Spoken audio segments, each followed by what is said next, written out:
Warum bist du heute hier? Ja, für mehr Geld. Jo. Wie merkst du die Inflation? Ich meine, die reale Inflation ist wahrscheinlich bei 20 bis 30%. Im Laden zahlst du richtig Preise. Für Butter 5 Euro, ist ein bisschen Füller, wa? Und ihr habt als BSR in der Pandemie auch alles aufrechterhalten, ihr habt euer Leben riskiert und jetzt kriegt ihr Reallohnkürzung dafür. Ja, scheint so, wa? Naja, es ist alles teuer geworden und wir wollen, unser Lohn ein bisschen höher geht. Also, das geht nicht. Warum seid ihr heute hier? Ja, weil wir mehr Geld fordern, ne? Und muss einfach ausgeglichen werden jetzt. Wo arbeitet ihr? Bei der BSR, bei der Stadtreinigung. Genau. Ja, weil ihr habt jetzt während der Pandemie enorm viel geleistet. Ihr habt das auch aufrechterhalten und jetzt kriegt ihr Reallohnkürzung.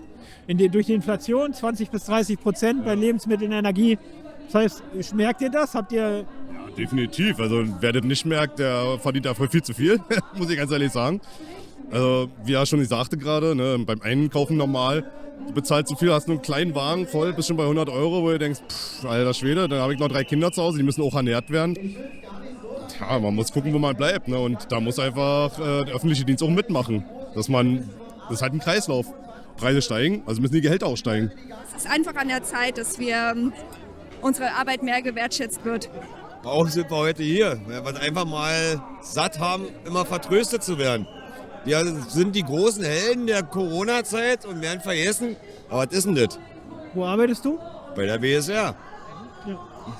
Genau, ja. Helden in Orange, ne? Wie man so schön gesagt hat. Aber wir werden mit Füßen getreten, kann ja nicht sein. Die Arbeitsbedingungen sind eigentlich katastrophal, weil wir einfach zu schlecht bezahlt werden. Wir kriegen zu wenig Pflegekräfte aufgrund der schlechten Bezahlung. Und wir müssen da unbedingt was tun, damit das besser wird, damit für die Zukunft auch gesorgt ist, dass genug Pflegekräfte da sind. Warum bist du hier?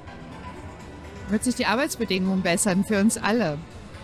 Also ich stehe hier fürs Gesundheitswesen und unser Gesundheitswesen ist einfach am Ende.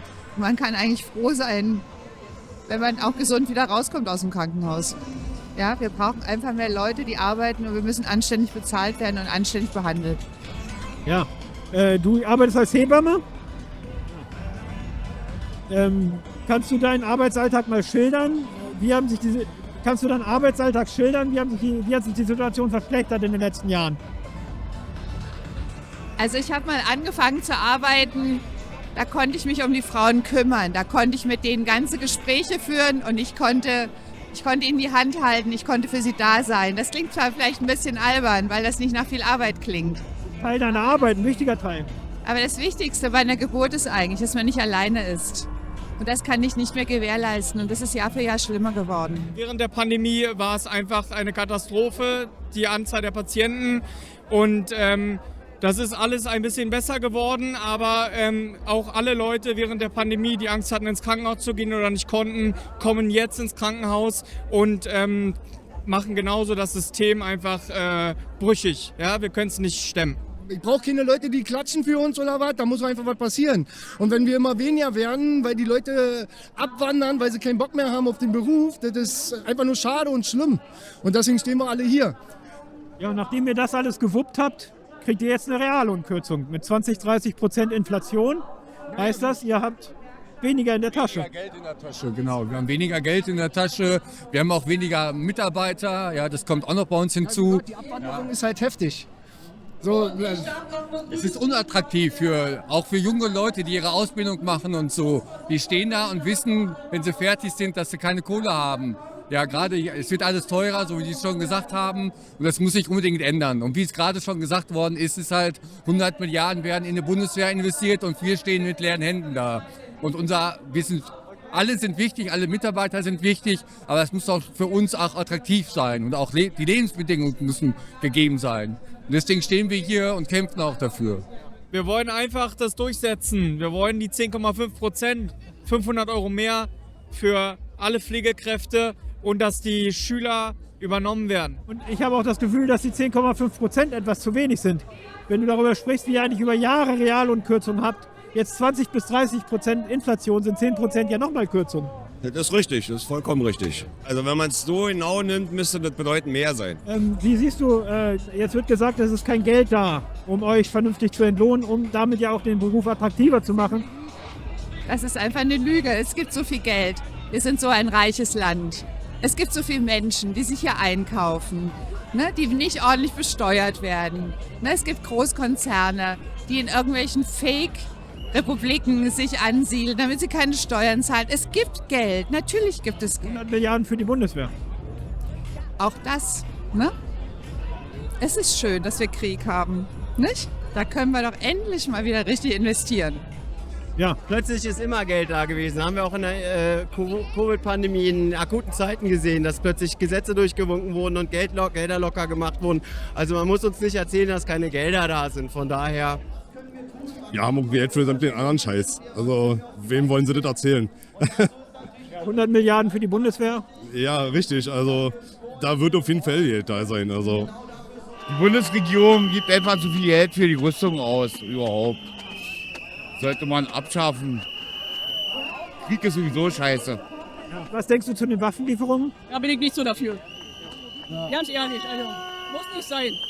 Helfen gerne, aber Waffenlieferung definitiv nicht. Vergrößert das Leid der Leute dort, ne? Ja. Leider Gottes, ja. Auf jeden Fall muss hier was passieren. Nicht, dass das irgendwann in den nächsten 10 Jahren komplett hier alle zusammenbricht. Weil ich will mal wissen, was die denn machen wollen, wenn wirklich nur noch 50% der Belegschaft in den Krankenhäusern ist. Das darf man ja keiner erzählen. Dass eigentlich auf einer Station, was weiß ich, 15 Leute sind und da aber bei uns rennen nur 4 rum. Ja, also, das ist der Wahnsinn. Das ist Körperverletzung an der Menschheit, Junge.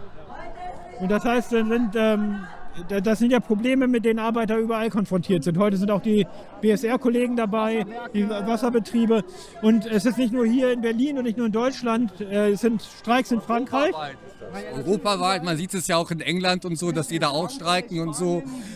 Wir wurden halt über Jahre, Jahrzehnte kaputt gespart.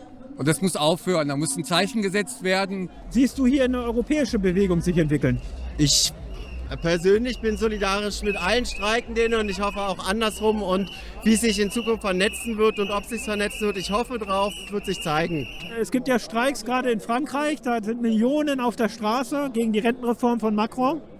In Großbritannien streiken die Krankenhausbeschäftigten auch, von der NHS. Es entwickelt sich eine europäische Bewegung. Seht ihr euch als Teil von so einer europäischen Bewegung gegen die Inflation, gegen Lohnkürzungen? Eigentlich schon, ja. Also da noch Waffen hinzuschicken, macht es auch nicht besser. Im Endeffekt zieht es ja uns und noch andere noch mit rein. Der Russe wird dadurch nicht ruhiger. Im Gegenteil. Die Gefahr von einem 3. Weltkrieg wächst immer weiter. So sieht's aus, ja. Und jetzt habe ich letztens gehört, ob es war, das weiß ich nicht, dass die Ukrainer wohl irgendwie Atomwaffen fordern. Wo ich mir auch denke, ja, das ist eine super Idee. Also, aber, ja. Ja, aber das ist ja das Krasse, der Krieg wird immer weiter eskaliert, die Preise steigen. Ja. Es gibt auch Massenentlassungen aufgrund der hohen Energiepreise und so weiter. Genau. Die Reichen bereichern sich unendlich, wie schon an der Pandemie, jetzt am Krieg. Ja. Und dagegen wächst eine europäische Bewegung. Überall streiken Arbeiter, ihr streikt heute. Genau. Und wir sind der Auffassung, man muss diese Bewegung bewusst machen. Wir müssen uns bewusst zu einer europäischen Bewegung machen. Ja. Und wir müssen es wirklich zu einer unabhängigen Bewegung machen. Man kann nicht auf die Gewerkschaften hoffen, man kann nicht sich an die Senatsparteien wenden. Wir müssen unsere eigene Stärke erkennen und unabhängig eingreifen, um gegen die Lohnkürzung zu kämpfen, um gegen den Krieg zu kämpfen und diesen ganzen Wahnsinn zu stoppen. Genau, ja, so sehe ich das eigentlich auch. Ja. Also, da hast du ja schon alles gesagt. Ja. Ja. So muss das auch laufen, definitiv. Also kann so definitiv nicht weitergehen. Die Sozialistische Gleichheitspartei stellt sich dem Militarismus entgegen und verbindet den Kampf für höhere Löhne und gegen die miserablen Arbeitsbedingungen mit dem Kampf gegen militärische Aufrüstung und gegen Krieg. Wir rufen dazu auf, den Tarifkampf mit dem Aufbau einer breiten Antikriegsbewegung zu verbinden. 100 Milliarden Euro werden in militärische Aufrüstung gesteckt, während gleichzeitig überall Sparmaßnahmen und Kürzungen durchgeführt werden. Wir sagen, es ist notwendig, dieser Politik entgegenzutreten. Es ist wichtig, die Arbeitskämpfe zu verbinden mit dem wachsenden Widerstand gegen Krieg und militärische Aufrüstung. Euer Streik heute ist Teil einer wachsenden Bewegung in ganz Europa und international.